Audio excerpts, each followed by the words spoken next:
La Biblia es un valioso tesoro que Dios nos ha regalado para darnos a conocer su revelación y su voluntad. Todo lo que nosotros sabemos con respecto a Dios es por su palabra, su amor, su poder, el hacedor de milagros, el que perdona pecados. Todo lo que sabemos de Él es por su palabra. Pero ¿sabes cómo se determinó qué libros conforman la Biblia? Hoy te lo vamos a contar.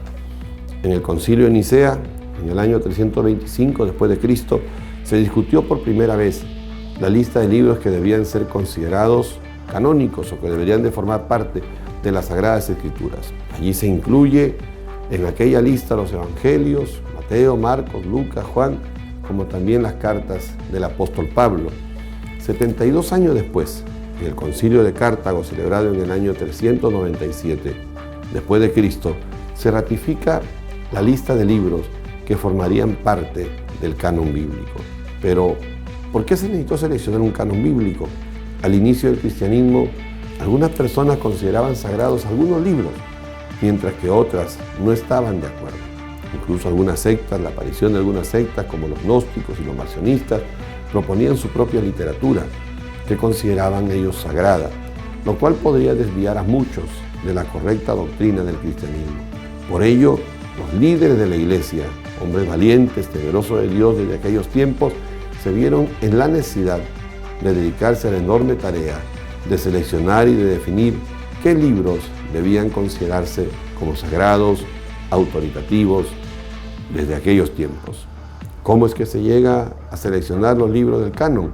Los diferentes concilios, desde el Concilio de Nicea y posteriormente los diferentes concilios que han surgido hasta el Concilio de Cartago, establecieron tres criterios diferentes. Uno, la autoridad apostólica, es decir, que estos libros tuvieron que haber sido escritos por un apóstol o por alguien cercano a los apóstoles. Otro fue la ortodoxia teológica, es decir, que dentro de estos libros que iban a ser parte de lo que nosotros consideramos el canon de las Escrituras, el canon bíblico, no podían haber contradicciones con la enseñanza que ya para ese momento se venía impartiendo dentro de la iglesia del Señor.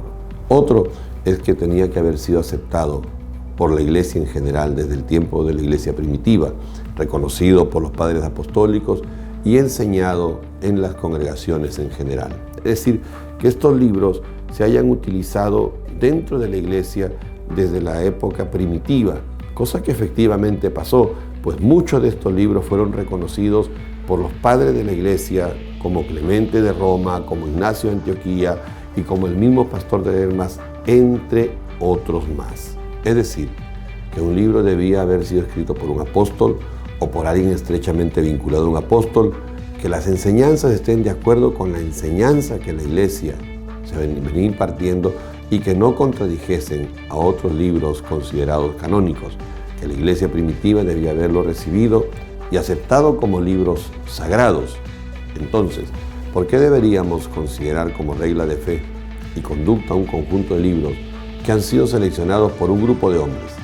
Debemos tener en cuenta que estos hombres fueron hombres santos, hombres guiados por Dios, hombres temerosos de Dios, fieles, abocados por completo a esta tarea con mucho temor y con mucho celo, la cual se hizo siguiendo cuidadosos criterios de selección. Además, estos libros han sido aceptados y utilizados por la Iglesia durante siglos y han demostrado ser fuentes confiables de verdad, de cambio y de transformación espiritual y guía espiritual también para el pueblo de Dios. Pues no es uno, son miles y millones de personas que a través de las Escrituras han experimentado un cambio de vida en su conducta, en su vida en general, en el hogar, en la familia.